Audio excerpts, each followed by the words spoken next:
Tech ലോകത്ത് നിന്നുള്ള വാർത്തകൾ. നിസാൻ പുതിയ കൺസെപ്റ്റ് രൂപത്തിൽ ടെറാനോ അവതരിപ്പിച്ചു. പ്ലഗ് ഇൻ ഹൈബ്രിഡ് സാങ്കേതികവിദ്യയും പ്രീമിയം ഓഫ് റോഡ് ഡിസൈനും ചേർന്ന് ഭാവിയിലെ SUV-കളുടെ ദിശ വ്യക്തമാക്കുന്ന മോഡലായി ഇത് വിലയിരുത്തപ്പെടുന്നു. 2026 ഓട്ടോ ചൈനയിൽ പുതിയ കൺസെപ്റ്റ് രൂപത്തിൽ നിസാൻ അവതരിപ്പിച്ച ടെറാനോ ശ്രദ്ധ നേടുന്നു. ഒരു കാലത്ത് ബജറ്റ് കോമ്പാക്ട് XUV അറിയപ്പെട്ടിരുന്ന ടെറാനോ ഇപ്പോൾ കൂടുതൽ പ്രീമിയം ഡിസൈനും വലുപ്പവും ഓഫ് റോഡ് കഴിവും ഉൾക്കൊള്ളുന്ന പുതിയ അവതാരത്തിലാണ് എത്തുന്നത്. SUV മേഖല വൈദ്യുതീകരണത്തിലേക്ക് വേഗത്തിൽ നീങ്ങുന്നതിന്റെ അതോടൊപ്പം തന്നെ ഉപയോഗക്ഷമതയും കരുത്തും നിലനിർത്തുന്നതിന്റെയും തെളിവായി ഈ കൺസെപ്റ്റ് മോഡൽ വിലയിരുത്തപ്പെടുന്നു. ഈ പുതിയ ടെറാനോയിൽ പ്ലഗ് ഇൻ ഹൈബ്രിഡ് സാങ്കേതികവിദ്യയാണ് ഉപയോഗിച്ചിരിക്കുന്നത്. പെട്രോൾ എഞ്ചിനും 2 ഇലക്ട്രിക് മോട്ടോറുകളും ചേർന്ന സജ്ജീകരണം ഏകദേശം 400 bhp വരെ കരുത്ത് ഉൽപ്പാദിപ്പിക്കുമെന്ന് റിപ്പോർട്ടുകൾ സൂചിപ്പിക്കുന്നു. ചെറിയ ദൂരങ്ങളിൽ പൂർണ്ണമായും ഇലക്ട്രിക് മോഡിൽ പ്രവർത്തിക്കാൻ കഴിയുന്ന ഈ സാങ്കേതികവിദ്യ നഗരയാത്രകൾക്ക് ഇന്ധനക്ഷമത നൽകുമ്പോൾ ദീർഘദൂര യാത്രകൾക്ക് പെട്രോൾ എഞ്ചിൻ പിന്തുണ നൽകും. ഓൾ വീൽ ഡ്രൈവ് സംവിധാനം ഉൾപ്പെടുത്തിയിരിക്കുന്നതിനാൽ കൂടുതൽ ഗ്രിപ്പും ബാലൻസും ഈ SUV-യിൽ നൽകുമെന്നാണ് പ്രതീക്ഷ. ബോക്സി ഡിസൈൻ, ഉയർന്ന ഗ്രൗണ്ട് ക്ലിയറൻസ്, വിശാലമായ സ്റ്റാൻഡ്സ് എന്നിവയിലൂടെ ഒരു പരമ്പരാഗത ഓഫ് റോഡ് വാഹനത്തിന്റെ സ്വഭാവം ഇതിന് ലഭിക്കുന്നു.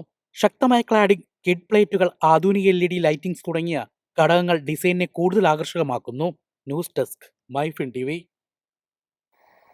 മിഡ് റേഞ്ച് സ്മാർട്ട് ഫോൺ വിപണിയിൽ വീണ്ടും ശ്രദ്ധേയമായ നീക്കവുമായി OnePlus എത്തുന്നു. പുതിയ മോഡലായ OnePlus Nord CE6 മെയ് 7-ന് ഇന്ത്യയിൽ ഔദ്യോഗികമായി അവതരിപ്പിക്കും.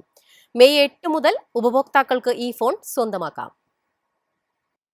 കുറഞ്ഞ വിലയിൽ പ്രീമിയം ഫീച്ചറുകൾ നൽകുക എന്ന ലക്ഷ്യത്തോടെ യുവാക്കളെ കേന്ദ്രീകരിച്ചാണ് ഈ പുതിയ മോഡൽ പുറത്തിറക്കുന്നത്. 30,000 രൂപയിൽ താഴെയുള്ള സ്മാർട്ട് ഫോൺ സെഗ്മെന്റിൽ കടുത്ത മത്സരം നിലനിൽക്കുന്ന സാഹചര്യത്തിലാണ് ഈ ലോഞ്ച്. ഏകദേശം 25,000 മുതൽ 27,000 രൂപ വരെയുള്ള വിലയിൽ എത്തുമെന്നാണ് റിപ്പോർട്ടുകൾ സൂചിപ്പിക്കുന്നത്. ഇതോടെ ബജറ്റ് പ്രീമിയം വിഭാഗത്തിൽ വലിയ സ്വാധീനം ചെലുത്താനാണ് കമ്പനിയുടെ ശ്രമം. ഫോണിൽ 1.5K റെസൊല്യൂഷനും 144 Hz റിഫ്രഷ് റേറ്റുമുള്ള AMOLED ഡിസ്പ്ലേ ലഭ്യമാകും. സ്ക്രോളിംഗും ഗെയിമിംഗും കൂടുതൽ സ്മൂത്തായ അനുഭവമാക്കാൻ ഇത് സഹായിക്കും. സ്നാപ്ഡ്രാഗൺ 7S Gen 4 ചിപ്സെറ്റാണ് ഫോണിന്റെ കരുത്ത്. മികച്ച പ്രകടനവും കാര്യക്ഷമതയും വാഗ്ദാനം ചെയ്യുന്ന ഇത് മൾട്ടി ടാസ്കിങ്ങും ഗെയിമിങ്ങിനും അനുയോജ്യമാണ്. 8GB 12GB Ram ഓപ്ഷനുകളോടൊപ്പം 128GB 256GB storage വേരിയന്റുകളും പ്രതീക്ഷിക്കുന്നു. ഓക്സിജൻ OS സോഫ്റ്റ്വെയർ ഉപയോഗിക്കുന്നതിനാൽ സ്മൂത്ത് യൂസർ എക്സ്പീരിയൻസ് ലഭിക്കും. 5500 mAh ബാറ്ററിയും 80 വാട്ട് ഫാസ്റ്റ് ചാർജിങ്ങും ഫോണിന്റെ പ്രധാന ആകർഷണമാണ്. കുറഞ്ഞ സമയം കൊണ്ട് തന്നെ ഫോണിനെ ചാർജ് ചെയ്യാൻ ഇത് സഹായിക്കും. News desk, MyFin TV. ഇന്റർനെറ്റിന്റെ ആദ്യകാലത്ത് ശ്രദ്ധ നേടിയിരുന്ന സെർച്ച് പ്ലാറ്റ്ഫോമായ ask.com ഔദ്യോഗികമായി പ്രവർത്തനം അവസാനിപ്പിച്ചു. ഏകദേശം 3 പതിറ്റാണ്ടോളം ഓൺലൈനിൽ സാന്നിധ്യം അറിയിച്ച ഈ സേവനം 2026 മെയ് 1-നാണ് അടച്ചുപൂട്ടിയത്. നടത്തിപ്പുകാരായ IAC ഈ തീരുമാനം സ്ഥിരീകരിച്ചു. 1990കളുടെ അവസാനം ആരംഭിച്ച ആസ്ക് ജീവ്സ് എന്ന പേരിലാണ് ഈ പ്ലാറ്റ്ഫോം ആദ്യം ജനപ്രിയമായത്. സാധാരണ സെർച്ച് എഞ്ചിനുകളിൽ നിന്ന് വ്യത്യസ്തമായി ഉപയോക്താക്കൾക്ക് സ്വാഭാവിക ഭാഷയിൽ ചോദ്യങ്ങൾ ടൈപ്പ് ചെയ്യാൻ അവസരം നൽകിയിരുന്നു. ഈ സമീപനം ഇന്നത്തെ AI ചാറ്റ്ബോട്ടുകളുടെ രീതിയോട് സാമ്യമുള്ളതായിരുന്നു.